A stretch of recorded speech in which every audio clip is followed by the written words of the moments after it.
What if I told you there's a temple that disappears, not once, but twice every single day? This isn't a scene from a fantasy movie or a magical illusion. This is real, and it happens right here on Earth, dictated by the powerful ancient rhythm of the sea itself.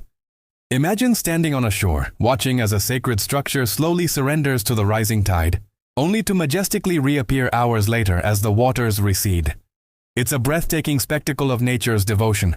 Off the coast of Gujarat, at the very point where the mighty Mahi River kisses the vast Arabian Sea, stands a shrine so enigmatic, so deeply intertwined with the natural world, that it commands a unique kind of reverence. This is the Stambeshwar Mahadev Temple, but many know it by its more captivating name, the Vanishing Temple. Every morning, as the first rays of sunlight paint the sky, the temple stands tall and proud, welcoming devotees who come to offer their prayers. You can walk right up to it, touch the ancient stones, and feel the spiritual energy that permeates the air. But as the day progresses, a slow, silent transformation begins. The ocean, in its eternal dance, starts to reclaim its territory. Inch by inch, the waves creep closer, first lapping at the temple's base, then climbing its steps, until the entire structure is engulfed. The sacred shivling inside is bathed by the sea, a divine abhishekam performed by nature itself. For a few hours, the temple is completely hidden beneath the waves, a secret held by the deep. Then, just as mysteriously as it vanished, it begins to emerge again. As the tide pulls back, the temple rises from the water, glistening and renewed, ready for the evening's pilgrims. This cycle has been repeating for centuries, a timeless ritual where people gather not just in faith, but in sheer awe, witnessing nature perform its own arti for Lord Shiva.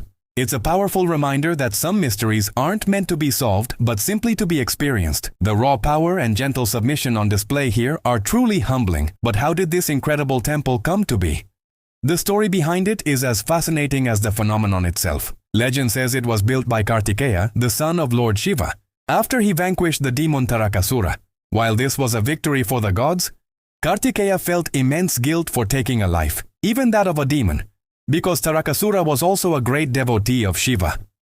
Seeking to cleanse his conscience, he was advised by Lord Vishnu to install a shivling at a place that would be continuously purified. And what could be more purifying than the ocean itself? So this temple was established at this unique confluence of river and sea, a place where the waters would wash over the lingam daily, symbolizing eternal purification and forgiveness. It's a story of war, remorse, and ultimate redemption, etched into the very stones of this holy site. The experience of visiting Stambeshwar Mahadev is unlike any other pilgrimage. You have to time your visit perfectly, consulting the tide charts just as a sailor would. Arriving at high tide, you might only see a flag and a pillar sticking out of the water, with no hint of the grand structure that lies beneath. It tests your patience, asking you to wait and watch, and the wait is absolutely worth it. As the water level drops, the temple reveals itself slowly, almost shyly. It's a magical, almost cinematic unveiling. You join hundreds of others, their faces filled with anticipation and devotion, as you walk across the damp seabed towards the sanctum. The air is thick with the scent of salt and incense, a unique blend of the natural and the divine. Inside, the atmosphere is electric. The sound of bells, the chanting of Om Namah Shivaya, and the collective faith of the pilgrims create an unforgettable spiritual resonance. You are standing in a place that, just a few hours ago, was part of the ocean floor. It's a profound feeling, connecting you to the cycles of the cosmos, the push and pull of the moon, and the unwavering faith that built this marvel. Beyond the legend, there's a powerful ecological message here. The temple serves as a stark, beautiful reminder of the power of the ocean and the importance of respecting it. In an age where we often try to control and conquer nature, Stambeshwar Mahadev stands as a testament to living in harmony with it. It doesn't fight the tide, it embraces it. It allows itself to be submerged, demonstrating a lesson in surrender and resilience. This daily disappearance and reappearance is more than just a geological curiosity. For the faithful, it's a living miracle, a daily reenactment of creation and dissolution, the cosmic dance of Shiva himself. It teaches that what disappears is never truly gone. It simply retreats, waiting for the right moment to emerge again. It's a metaphor for life, for our own struggles and triumphs, for the moments we feel submerged by challenges, and the strength with which we re-emerge. The temple is not just a destination, it's a journey into faith, into history, and into the heart of nature's grandest mysteries. It's a place where science, in the form of tidal patterns, and faith, in the form of divine legend, don't conflict, but instead flow together, much like the river and the sea that guard this sacred space. So, if you're ever seeking a place that will truly leave you speechless, a place where you can witness the divine in the raw, untamed power of the planet, consider a journey to the Vanishing Temple. Watch as the waves perform their ancient ritual and feel the profound peace that comes from witnessing such a perfect, cyclical harmony. It's an experience that will stay with you long after the tide has come and gone. Our story begins with a formidable demon, Tarakasura. Granted a boon that made him nearly invincible, he could only be defeated by a son of Lord Shiva. As Tarakasura's tyranny grew, causing chaos across the three worlds, the gods grew desperate. Their pleas reached Lord Shiva and goddess Parvati, and from their divine union, a warrior god was born, Lord Kartikeya, also known as Murugan or Skanda. He was destined for greatness, a beacon of hope against the encroaching darkness. Raised by the six Kritikas, the star sisters of the Pleiades, Kartikeya grew into a powerful and righteous warrior, unmatched in skill and courage. Armed with the divine spear, the Vel, gifted to him by his mother Parvati, he was ready to fulfill his destiny. The stage was set for a monumental confrontation, a battle that would decide the fate of the cosmos. The gods and demons clashed in a war of epic proportions, with worlds trembling at the might of their celestial weapons.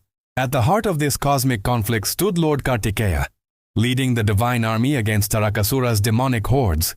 The battle raged for days, a symphony of valor and destruction. Finally, Kartikeya faced Tarakasura himself. It was a duel of legends. Despite the demon's immense power and cunning, he was no match for the divine son of Shiva. With a final decisive strike of his Vel, Kartikeya vanquished Tarakasura, ending his reign of terror and restoring peace to the universe. But victory for a divine being is not without its weight. While the heavens celebrated, a deep sense of remorse filled Lord Kartikeya's heart. Even though he had slain a malevolent demon, the act of taking a life, any life, troubled his compassionate soul. He felt the burden of this act and sought a way to atone, to cleanse himself of the violence of the battlefield. This quest for purification is what brings us back to the shores of the Arabian Sea. Guided by divine wisdom, Lord Kartikeya chose this very spot, where the land meets the sea, for his penance. To find balance between the act of destruction and the power of creation, he decided to install and worship a Shiv Ling, the ultimate symbol of Lord Shiva. He understood that creation and destruction are two sides of the same coin, inseparable parts of the cosmic cycle. By consecrating the lingam here, he was honoring his father, Shiva, the ultimate destroyer and creator. The location was not a coincidence. The choice of the sea, with its relentless, rhythmic tides, was deeply symbolic. The ocean represents the vast, cyclical nature of time, or Kala. The daily submersion and re-emergence of the temple was a deliberate, divine design. It serves as a profound lesson for all of humanity. Just as this powerful stone shrine must bow to the might of the ocean twice a day, so too must every power, every ego, every creation eventually surrender to the unstoppable march of time. And so, the temple doesn't vanish as a curse or a punishment. It disappears as a divine reminder. It teaches us humility. It shows us that everything, no matter how strong or permanent it may seem, ultimately returns to its source. The lingam, submerged in the salty waters, is purified daily, just as Kartikeya sought purification for his soul. And when it re-emerges, it stands as a symbol of rebirth, of renewal, and of the unwavering presence of the divine amidst the constant flux of life. This legend transforms the temple from a mere architectural marvel into a living, breathing sermon in stone and water. It's a story of a warrior's conscience, a god's humility, and a father's eternal wisdom. Every time the tide rolls in to embrace the Shivling, it's a reenactment of Lord Kartikeya's penance, a timeless message that echoes with the waves, surrender and you shall be renewed. Now we arrive at the most bewildering part of our journey, the disappearing act. Twice every day, something extraordinary happens here. Watch closely as the tide begins its relentless advance. The sea, which just moments ago was a distant murmur, now surges forward, climbing the ancient stone steps one by one. The devotees, in a display of unwavering faith, continue their walk, seemingly unfazed as the water swirls around their ankles, then their knees. The waves swell, reaching heights of up to 15 feet, until the entire shrine is consumed by the Arabian Sea. It vanishes from sight, swallowed whole by the churning waters. You'd think such a daily onslaught would leave its mark, battering the structure into submission. But that's where the real mystery begins. Hours later, the tide recedes. As the water retreats, the temple slowly re-emerges, glistening in the sunlight. And here's the astonishing part. It stands completely unscathed. Not a single crack, not a scar, not one stone out of place. It's as if the sea merely embraced it before gently letting it go. How is this possible? Geologists and scientists have studied this phenomenon for years. They point to complex principles like tidal equilibrium and hydrodynamic stability, explaining how the structure's design perfectly dissipates the force of the waves. They bring their instruments, their sonar, their drones, searching for hidden supports or modern reinforcements, but they find nothing. The temple stands on its own, a masterpiece of ancient engineering that seems to defy the very laws of physics. The pilgrims, however, offer a different explanation. They don't see fluid dynamics, they see divine grace. For them, it is the ocean god paying homage to Lord Shiva, a daily ritual of respect. The sea doesn't attack the temple. It bathes it, cleanses it, and protects it. It's a sacred dance between the divine and the deep. So, we are left with two languages describing one incredible truth: balance. Whether you see it as a marvel of scientific principle or an act of profound faith, the result is the same. The temple endures because it exists in perfect harmony with the powerful forces that surround it. This enduring mystery teaches us a powerful lesson. For centuries, this shrine has shown that when we don't fight against nature, but instead learn to move with it, we can create something that lasts forever. Perhaps the true secret isn't in the stone or the sea, but in the understanding that faith and nature, when they move together, can achieve the impossible. What we build with respect stands the test of time. For centuries, this daily disappearance has puzzled many. How does a temple, a solid stone structure, simply vanish and then reappear from the sea? Scientists point to the powerful tides of the Gulf of Kambat. They have some of the highest tidal ranges in the world, sometimes reaching up to 12 meters. During high tide, the sea rushes in, completely submerging the temple. As the tide recedes, the temple slowly emerges, as if by magic. They talk about the density of the water, the unique design of the seabed, and the gravitational pull of the moon. It's a beautiful clockwork-like phenomenon of nature, explained through physics and oceanography. But for millions of believers, the explanation is far more profound. They see it not just as a tidal event, but as a divine act. They believe this is the cosmic rhythm of Lord Shiva, the dance of creation and dissolution. The submerging of the temple symbolizes the universe dissolving back into the divine, a temporary withdrawal. Its re-emergence signifies creation, rebirth, and the unwavering presence of the divine. It's a daily reminder of the cyclical nature of life, death, and renewal. So, who is right? The scientist with their charts and data, or the devotee with their unwavering faith? Perhaps the question isn't about who is right, but about perspective. Maybe both are right. Science explains the how, the mechanics of the tides. Faith explains the why, the meaning behind the phenomenon. Science gives us knowledge, but faith gives us wonder. This place teaches us a powerful lesson. When reason reaches its limit, when we can explain every detail of the process but still feel a sense of awe, that is where reverence begins. Stambeshwar Mahadev isn't a battleground between logic and faith. It's their confluence, their sacred meeting point. It is a place where the measurable forces of nature and the immeasurable power of belief coexist in perfect harmony. It shows us that one can appreciate the scientific marvel of the tides while also feeling the spiritual energy that permeates this holy ground. It's a testament to the idea that science can deepen our faith, and faith can give our scientific understanding a soul. Have you ever felt like you're losing everything you've worked for? Like the world is just washing away your progress? It's a feeling of being pulled under, a sense of loss that can be overwhelming.